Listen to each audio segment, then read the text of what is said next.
भारत के चुनाव आयोग द्वारा पार्टियों के लिए दाखिल करने के लिए कौन सा पोर्टल लॉन्च किया गया? शिकायत, वित्तीय विवरण, उम्मीदवार नामांकन, प्रतीक आवंटन। इसका करेक्ट उत्तर हो जाएगा यहाँ पे बी, वित्तीय विवरण। भारत के चुनाव आयोग द्वारा पार्टियों के लिए वित्तीय विवरण दाखिल करने के लिए एक पोर्टल यहाँ पे लॉन्च किया गया। एक पोर्टल लॉन्च किया गया। पंजीकृत राजनीतिक दलों को अपने वित्तीय विवरण दाखिल करने की अनुमति के लिए पोर्टल जो लॉन्च किया गया, जिसमें योगदान हो गया, योगदान रिपोर्ट, योगदान रिपोर्ट के साथ साथ लेखा परीक्षित वार्षिक खाते, लेखा परीक्षित वार्षिक खाते और चुनाव व्यय विवरण शामिल है। चुनाव व्यय विवरण शामिल है। आयोग ने यह कदम दो उद्देश्यों के साथ उठाया हुआ है। जैसे कि अगर हम लोग कुछ इसके उद्देश्यों की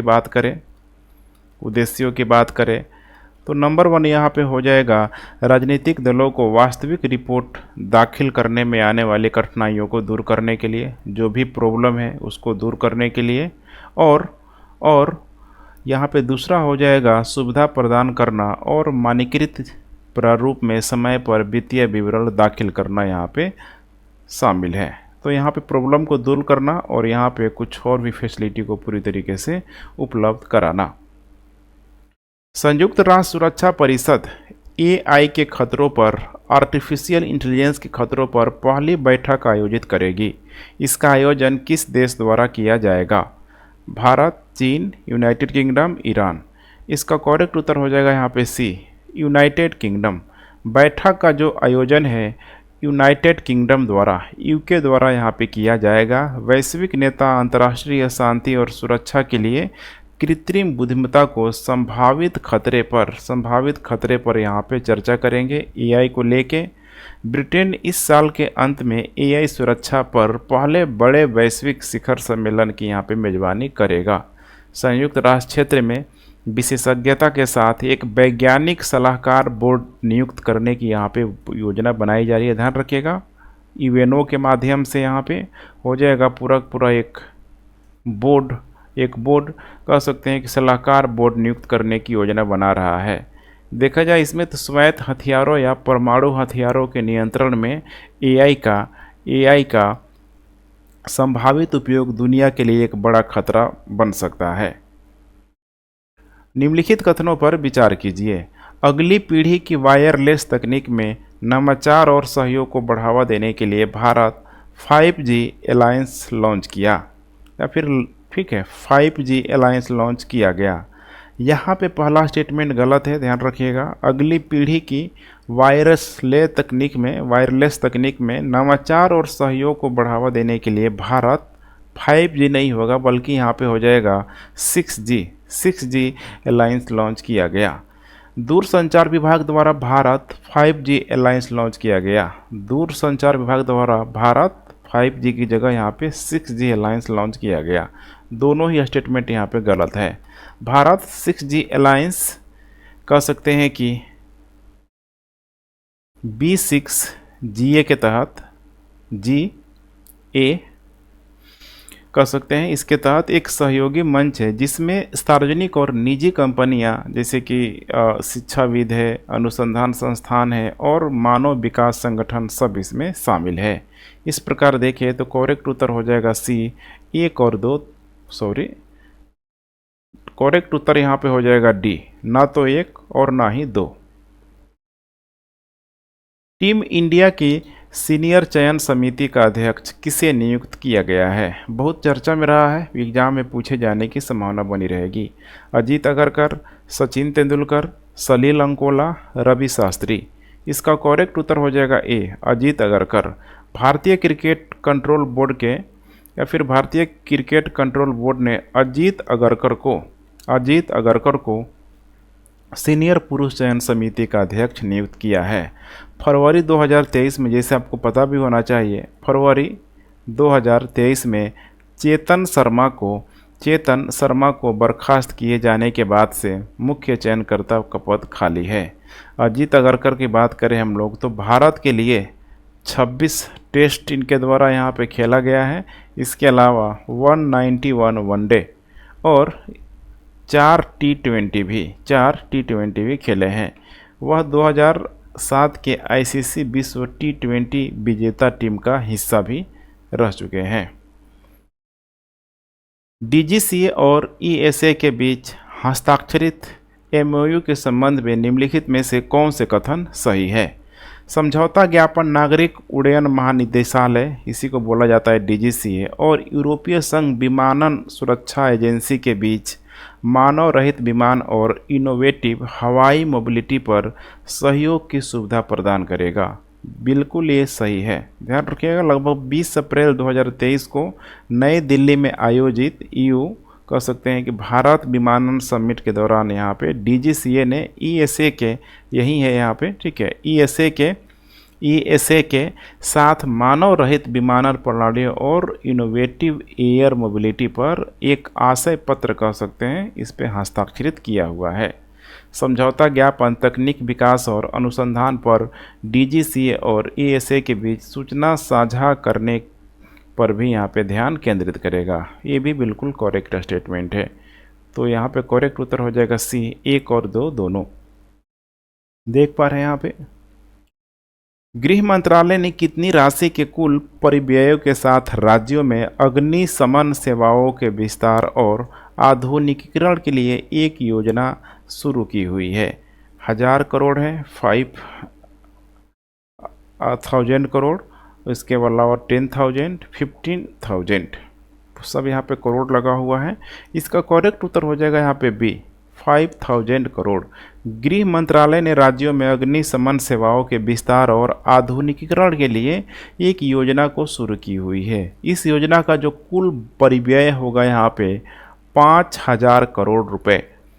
कुल परिव्यय में से सरकार ने राज्यों को उनके कानूनी और बुनियादी ढांचे आधारित सुधार के आधार पर प्रोत्साहित करने के लिए यहाँ पे 500 करोड़ रुपए की राशि रखी हुई है। इस योजना का जो मुख्य उद्देश्य है, जैसे कि राष्ट्रीय आपदा प्रतिक्रिया कोष, राष्ट्रीय आपदा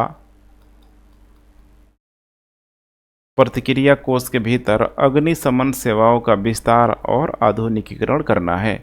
इसमें अब ध्यान रखना है आपको, जैसे कि राज्य सरकारों को इसमें 25% का यहाँ पे कंट्रीब्यूशन देना होगा, और जो भी यहाँ पे उत्तर पूर्वी राज्य है, इसके अलावा जो भी हिमालयी राज्य हैं, उनका यहाँ पे कंट्रीब्यूशन 10% का होगा। बाकी का सब यहाँ पे सेंट्रल गवर्नमेंट के द्वारा वहन की जाएगी। डिजिटल व्यक्तिगत डेटा संरक्षण विधेयक के बारे में निम्नलिखित में से कौन सा कथन सही है? विधेयक में मानदंडों के उल्लंघन के प्रत्येक मामलों के लिए संस्थाओं पर 350 करोड़ तक का जुर्माना लगाने का प्रस्ताव है। यहाँ पे 350 नहीं है, 350 की जगह आपको यहाँ पे 250 करना होगा। तो कई जगह पढ़ते समय इस तब गलतियाँ हो जाती है, आपको ध्यान में रख के चलना होगा। ध्यान में ये तभी आएगा जब आप इस तरीके से डेली आप रिविजन करेंगे। तो 350 नहीं है बल्कि 250 करोड़ रुपए। कैबिनेट ने डिजिटल व्यक्तिगत डेटा संरक्षण विधेयक को मंजूरी दे दी है, जैसे आपको पता भी होना चाहिए। केंद्रीय मंत्रिमंडल ने 5 जुलाई को डिजिटल व्यक्तिगत डेटा संरक्षण विधेयक 2022 को मंजूरी दे दी हुई है। इस बिल को आगामी मानसून सत्र में पेश किए जाने की संभावना है, जो 20 जुलाई से शुरू हो रहा है। इस विधेयक के तहत अधिनियम के प्रावधानों की निगरानी के लिए डेटा प्रोटेक्शन बोर्ड बनाने का भी प्रावधान है। बाकी जो दूसरा स्टेटमेंट है, भारत में सभी ऑनलाइन और ऑफलाइन डेटा इसके कानूनी डोमेन के अंतर्गत आएंगे, जो कि बिल्कुल ही सही है। तो पहला स्टेटमेंट गलत हो जाएगा, दूसरा सही हो जाएगा, इसीलिए करेक्ट उत्तर हो जाएगा यहाँ पे सिर्फ और सिर्फ B, data protection bill 2023। Next है यहाँ पे चंद्रयान 3 के संबंध में निम्नलिखित में से कौन सा कथन सही है? चंद्रयान 3 में एक लैंडर, रोवर और ऑर्बिटर शामिल होगा। एक लैंडर है, रोवर है और दूसरा है यहाँ पे ऑर्बिटर शामिल होगा। यहाँ पे ध्यान रखिएगा, ठीक है। चंद्रयान 3 में एक लैंडर तो है, रोवर भी है, और तीसरा है यहाँ पे ऑर्बिटर की जगह यहाँ पे हो जाएगा प्रोपल्शन मॉडल। पीएम में मेंशन कर देता हूँ। लैंडर का नाम विक्रम है, ये भी आपको ध्यान रखना है, जो कि लैंड करेगा वहाँ पे चंद्रमा की सतह पे। और रोवर का नाम क्या है यहाँ पे? प्रज्ञान है। तो लैंडर के अंदर से एक छोटा सा अभी मैं दिखाऊंगा आपको, ठीक है, वो जो निकलेगा उसका नाम क्या है यहाँ पे, याद रखिएगा, प्रज्ञान है। प्रोपल्सन मॉड्यूल लैंडर और रोवर कॉन्फ़िगरेशन को 100 किलोमीटर चंद्र कक्षा तक ले जाएगा यहाँ पे। और चंद्रयान जैसे कि 3 है, चंद्रयान 2 है का अनुवर्ती मिशन है, जिसके चंद्रमा की सतह पर सुरक्षित रूप से सॉफ्ट लैंडिंग जिसे बोला जाता है, उतरने और अन्वेषण गतिविधियों को करने की यहाँ पे उम्मीद है। तो यहाँ पे देख पा रहे हैं यही है पूरा पूरा लैंडर है यहाँ पे, इसी का नाम हो जाएगा यहाँ पे विक्रम। और ये जो छोटा सा देख रहे हैं इसका नाम हो जाएगा यहाँ पे प्रज्ञान। यूजीसी उच्च संस्थानों में सहायक प्रोफेसर के पद पर भर्ती के लिए किसे वैकल्पिक बनाया है? वैकल्पिक बनाया है पीएचडी को, नेट को, सेट, स्लेट को। इसका करेक्ट उत्तर हो जाएगा यहाँ पे ए, पीएचडी को। ध्यान रखिएगा, पीएचडी को। यूजीसी ने कॉलेज और विश्वविद्यालय में शिक्षकों की नियुक्ति के लिए मानदंडों में ढील दिया हुआ है। यूजीसी ने उच्च शिक्षा संस्थानों में सहायक प्रोफेसरों के लिए पीएचडी को अनिवार्य करने के अपने फैसले को वापस ले लिया हुआ है। यूजीसी ने उच्च संस्थानों में असिस्टेंट प्रोफेसर पद पर भर्ती के लिए पीएचडी को पूरी तरीके से यहाँ पे, ठीक है, ऑप्शनल बना दिया है, कह सकते हैं वैकल्पिक यहाँ पे बना दिया हुआ है। किसे AIFFA पुरुष फुटबॉलर ऑफ द ईयर नामित यहाँ पे किया गया है? आकाश मिश्रा, लालियान जुवाला चांगटे, नंद कुमार शेख, इसके अलावा है नवरेम महेश सिंह। इसका करेक्ट उत्तर हो जाएगा यहाँ पे बी, लालियान जुवाला चांगटे को। यहाँ पे देख पा रहे हैं लालियान जुवाला चांगटे को AIFF, ध्यान रखिएगा AI एक ही एफ होगा यहाँ पे, पुरुष फुटबॉलर ऑफ द ईयर नामित किया गया है। देखा जाए लालियान जुवाला चांगटे ने 2022-23 के AIFF पुरुष फुटबॉलर ऑफ द ईयर का पुरस्कार जीता हुआ है। ये भी पूछा जा सकता है 2022-23 के वह पुरुष फुटबॉलर ऑफ द ईयर पुरस्कार जीतने वाले मिजोरम के दूसरे खिलाड़ी यहाँ पे बन गए हैं। उन्होंने इस पुरस्कार के लिए राष्ट्रीय टीम के साथ ही नंद कुमार शेखर और नवरेम महेश सिंह को पीछे छोड़ दिया हुआ है। इस सीजन के दौरान उन्हें भारत के लिए 12 मैच खेले हुए हैं और 2 गोल इनके द्वारा किया गया है।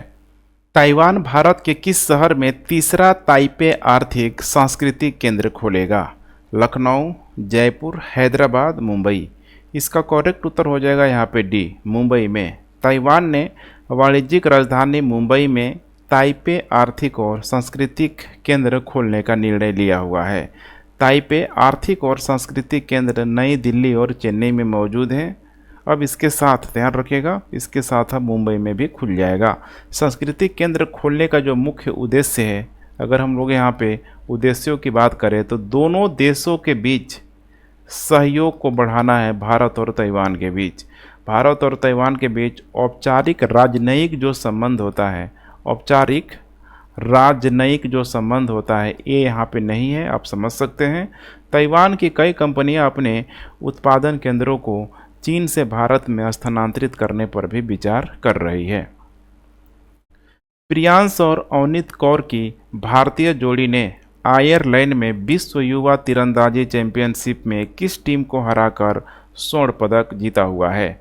Ireland, Israel, America, Mexico. इसका करेक्ट उत्तर हो जाएगा यहाँ पे B, Israel.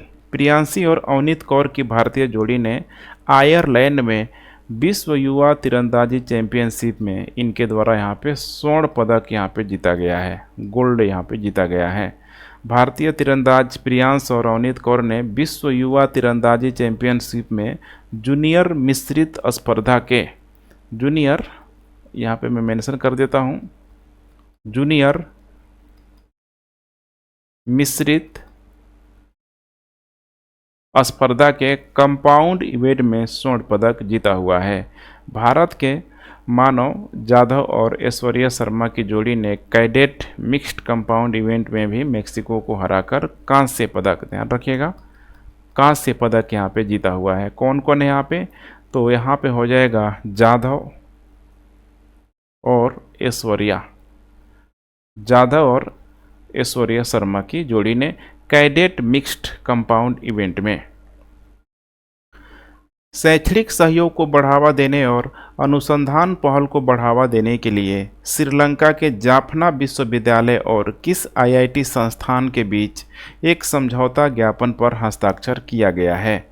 IIT Bombay, IIT Kanpur, IIT Delhi, IIT Madras. यहाँ से ठीक है, आप थोड़ा अंदाज भी लगा सकते हैं, जाफना श्रीलंका में। तो यहाँ पे जो किया गया है, यहाँ पे एक समझौता ज्ञापन पर हस्ताक्षर जो किया गया है आईआईटी मद्रास के साथ। श्रीलंका की जाफना यूनिवर्सिटी और आईआईटी मद्रास के बीच एक समझौता ज्ञापन पर हस्ताक्षर किया गया है। यह समझौता दोनों संस्थानों के बीच छात्रों और संकाय के आदान प्रदान के लिए छात्र हो जाएगा। इसके अलावा जो भी यहाँ पे संकाय हैं, जो भी यहाँ पे डिपार्टमेंट है, इसके आदान प्रदान सहित लाभ के कई अवसर प्रदान करता है। देख पा रहे हैं यहाँ पे भारत में, या फिर कह सकते हैं कि प्रारंभ में स्नातक और स्नातकोत्तर स्तर पर लगभग 10 छात्रों और संकाय का आदान प्रदान होगा। ये नंबर बहुत इम्पोर्टेंट है, 10 छात्रों का।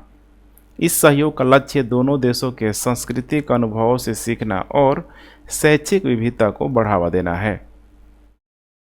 भारत ने कोच्चि में बचाव और विस्फोटक आयुध निपटान अभ्यास, इसका नाम याद रखिएगा, सेल्वेक्स के 7वें संस्करण में किस देश के साथ भाग लिया?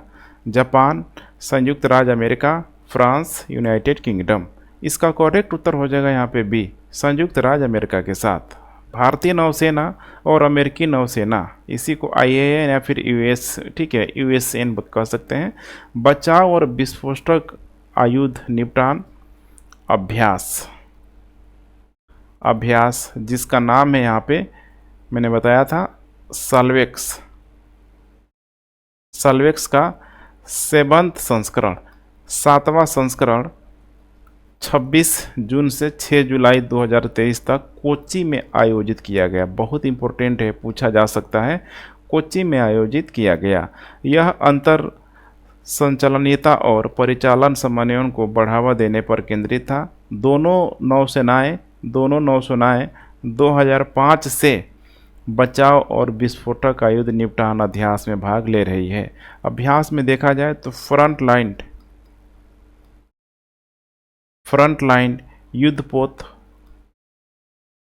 लाइन युद्धपोत और विशेषज्ञ गोताखोरी और EOD टीमों ने भाग लिया हुआ था। हाल ही में नंबूथिरी का 97 वर्ष की आयु में निधन हो गया। वह किस क्षेत्र से संबंधित थे? अभिनय, चित्रकारी, पर्वतरोही, इसके अलावा है धावक। इसका करेक्ट उत्तर हो जाएगा यहाँ पे बी, चित्रकारी। यहाँ पे देख पा रहे हैं, यही है प्रसिद्ध चित्रकार नंबूथिरी का 97 वर्ष की आयु में निधन हो गया है। अपनी रेखा, कला और तांबे रिलीफ कार्यों के लिए प्रसिद्ध जाने माने साहित्यकार नंबूथिरी ने सकाजे शिवशंकर पिल्लई, MT वासुदेवन नायर, उरूब और SK पुटक्कल सहित कई अग्रणी मलयालम लेखकों के लिए यहाँ पे चित्रण किया हुआ था। ये बहुत अधिक पूछा नहीं जाएगा, बस ध्यान रखिएगा, चित्रण किया हुआ था। उनके कार्यों में परंपरा तथा आधुनिकता का मिश्रण था, जो अतीत और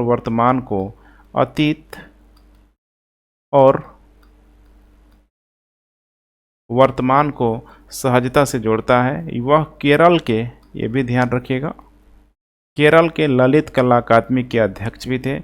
उन्हें 2003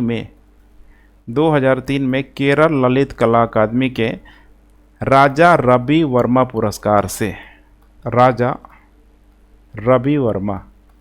पुरस्कार से सम्मानित किया गया था। भारत और किस देश ने कार्मिक प्रबंधन और लोक प्रशासन के क्षेत्रों में सहयोग पर वर्तमान समझौता ज्ञापन को 2028 तक बढ़ाने वाले प्रोटोकॉल दस्तावेज पर हस्ताक्षर किया हुआ है? इंडोनेशिया के साथ, ऑस्ट्रेलिया, सिंगापुर, इसके अलावा है जापान। करेक्ट उत्तर हो जाएगा यहाँ पे सी, सिंगापुर। भारत ने 2028 तक सहयोग बढ़ाने के लिए सहयोग बढ़ाने के लिए सिंगापुर के साथ एक प्रोटोकॉल दस्तावेज पर हस्ताक्षर किया हुआ है। भारत और सिंगापुर ने कार्मिक प्रबंधन और लोक प्रशासन के क्षेत्रों में सहयोग बढ़ाने पर मौजूदा समझौता ज्ञापन को 5 साल के लिए बढ़ाने के लिए एक प्रोटोकॉल पर हस्ताक्षर यहाँ पे किया हुआ है। इस पर प्रशासनिक सुधार और लोक शिकायत विभाग की ओर से सचिव वी श्रीनिवास, ये बहुत नाम इम्पोर्टेंट है, वी श्रीनिवास और भारत में सिंगापुर के उच्चायुक्त साइमन वांग ने हस्ताक्षर किया हुआ है। इसका उद्देश्य है भारत और सिंगापुर के सिविल सेवा अधिकारियों के बीच सहयोग बढ़ाकर दोनों देशों के बीच साझेदारी को मजबूत करना है। पीएम मोदी गोरखपुर में गीता प्रेस शताब्दी समारोह में शामिल होंगे। बिल्कुल सही है। गीता प्रेस की स्थापना किसके द्वारा की गई थी? जया दयाल गोयंका, घनश्याम दास, गोपाल कृष्ण गोखले। देखिए घनश्याम दास का तो नाम आप लोगों ने काफ़ी सुना होगा, लेकिन ध्यान रखिएगा 2 लोग हैं, जया दयाल गोयंका भी है, इसीलिए करेक्ट उत्तर हो जाएगा यहाँ पे डी, ए और बी दोनों। देख पा रहे हैं यहाँ पे पीएम मोदी गोरखपुर में गीता प्रेस शताब्दी समारोह में शामिल होंगे। पीएम मोदी 2 वंदे भारत ट्रेनों, गोरखपुर लखनऊ वंदे भारत एक्सप्रेस और जोधपुर साबरमती वंदे भारत एक्सप्रेस ट्रेन को हरी झंडे भी दिखाएंगे। यहाँ पे 2 ट्रेनों का मैं नाम मेंशन कर देता हूँ, पूछा जा सकता है, ध्यान रखिएगा, पेयर है। पहला है यहाँ पे गोरखपुर और लखनऊ वंदे भारत एक्सप्रेस, और दूसरा है यहाँ पे जोधपुर से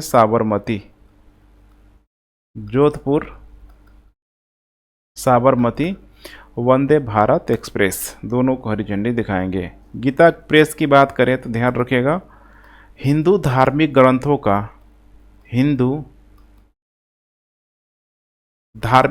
का दुनिया का सबसे बड़ा प्रकाशक है। इसकी स्थापना 29 अप्रैल 2023 को, जैसे आप देख पा रहे हैं, सिंस 1923 है, जया दयाल गोयंका और घनश्याम दास ने की हुई थी। गीता प्रेस ने 15 भाषाओं में, 15 लैंग्वेज में देखा जाए तो 1800 से अधिक प्रकार की पुस्तकें प्रकाशित की हुई है। गीता प्रेस को हाल ही में प्रतिष्ठित, देख पा रहे, गांधी शांति पुरस्कार के लिए नामित किया गया है। पीएम मोदी ने किस स्थान में स्थित इंडियन ऑयल के एलपीजी बॉटलिंग प्लांट को राष्ट्र को समर्पित किया हुआ है? केवटी, अंतागढ़, कोरबा, रायपुर। अभी छत्तीसगढ़ में देखिए बहुत अधिक परियोजना चलाई गई है, और इसमें जो प्रश्न पूछ रहा है कि इंडियन ऑयल के एलपीजी बॉटलिंग प्लांट को, तो ये कोरबा में, करेक्ट उत्तर हो जाएगा सी, कोरबा में, ठीक है, कोरबा स्थित कर सकते हैं। इंडियन ऑयल के एलपीजी बॉटलिंग प्लांट को भी राष्ट्र को यहाँ पे समर्पित किया हुआ है। पीएम मोदी ने छत्तीसगढ़ के रायपुर में करीब देखा जाए तो 7600 करोड़ रुपए की 10 परियोजनाओं की आधारशिला रखी हुई है। उन्होंने लगभग 1300 करोड़ रुपए की लागत से बनी 2 राष्ट्रीय राजमार्ग परियोजनाएं राष्ट्र को समर्पित किया हुआ है। ये सब एग्जाम में देखिए बहुत कम ही संभावना होता है, पूछा जाता है जब भी, ठीक है, देश के पीएम है जाएंगे तो कई सारी परियोजनाओं का शिलान्यास भी करते हुए नजर आएंगे। विश्व निवेश रिपोर्ट 2023 के बारे में निम्नलिखित में से कौन सा कथन सही है? 2022 के दौरान विकासशील देशों में प्रत्यक्ष विदेशी निवेश $662 यहाँ पे रहा। कितना? 662, ठीक है, बिलियन डॉलर रहा, जो कि बिल्कुल ही सही, ठीक है। जो ये देखिए यहाँ पे 662 बिलियन डॉलर रहा। इसे थोड़ा सा मैं करेक्शन करने का प्रयास करता हूँ। 2022 के दौरान विकासशील देशों में प्रत्यक्ष विदेशी निवेश 662 बिलियन डॉलर रहा। बिल्कुल सही है, करेक्ट स्टेटमेंट है यहाँ पे। नेक्स्ट है यहाँ पे 2022 में कुल मिलाकर वैश्विक एफडीआई 12% बढ़कर $1.3 ट्रिलियन हो गया। अब देखिए दूसरा जो स्टेटमेंट है गलत है, एक ये यहाँ पे बढ़कर नहीं हुआ है बल्कि ये कम हो गया है। 2022 में कुल मिलाकर वैश्विक एफडीआई 12%, ध्यान रखिएगा, 12% यहाँ पे घटकर 1.3 ट्रिलियन डॉलर हो गया है। वैश्विक एफडीआई में गिरावट विकसित देशों में वित्तीय प्रवाह और लेन देन की कम मात्रा के कारण है। तो पहला स्टेटमेंट सही है, दूसरा गलत हो जाएगा। करेक्ट उत्तर हो जाएगा यहाँ पर केवल और केवल यहाँ पे एक। विकासशील देशों में मैं आपको बता दूं, विकासशील देशों में क्षेत्र का देखा जाए तो 80% जो एफडीआई है यहाँ पे एफडीआई का प्रवाह जैसे कि चीन, सिंगापुर, भारत और संयुक्त अरब अमीरात में गया है, विकासशील देशों का। ठीक है, विकासशील देशों में मतलब गया हुआ है। आसियान सदस्य देशों के बारे में हम लोग बात करें तो एफडीआई का जो प्रवाह है, आसियान वाले जो भी इसके ठीक है सदस्य हैं, 41% बढ़कर ठीक है 222 अरब डॉलर हो गया है। ये बहुत इंपॉर्टेंट है, यहाँ पे 222 अरब डॉलर यहाँ पे हो गया है। खाड़ी क्षेत्रों में एफडीआई में गिरावट आई हुई है और छोटे विकासशील देशों में प्रवाह स्थिर बना हुआ है। कुछ इंपॉर्टेंट पॉइंट है, इसे आप लोग नोट डाउन जरूर करेंगे। निम्नलिखित में से किस संगठन ने रोगाणु रोधी प्रतिरोध पर एक स्वास्थ्य प्राथमिकता अनुसंधान एजेंडा जारी किया हुआ है? एफएओ और यूएनपी और डब्ल्यूएचओ, डब्ल्यूओएच या यूएनपी है? एफएओ, यूएनपी, डब्ल्यूएचओ और डब्ल्यूओएच। इसका करेक्ट उत्तर हो जाएगा यहाँ पे डी। एफएओ यहाँ पे हो जाएगा खाद्य कृषि संगठन, दूसरा है यहाँ पे यूएनपी संयुक्त राष्ट्र पर्यावरण कार्यक्रम, तीसरा है यहाँ पे डब्ल्यूएचओ स्वास्थ्य संगठन, ठीक है, विश्व स्वास्थ्य संगठन, और चौथा है यहाँ पे डब्ल्यूओएच विश्व पशु स्वास्थ्य संगठन। इन चारों के द्वारा देखा जाए तो एक वेबिनार के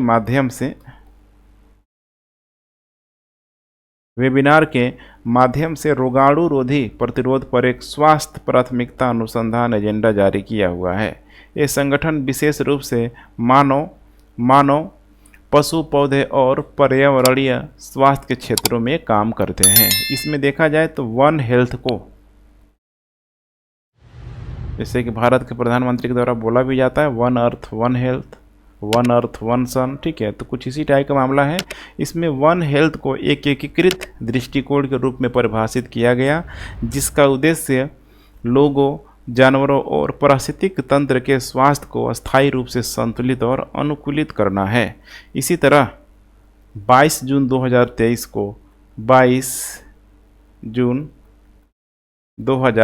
को डब्ल्यूओ ने मानव स्वास्थ्य में एएमआर पर एक वैश्विक अनुसंधान एजेंडा भी लॉन्च किया हुआ था।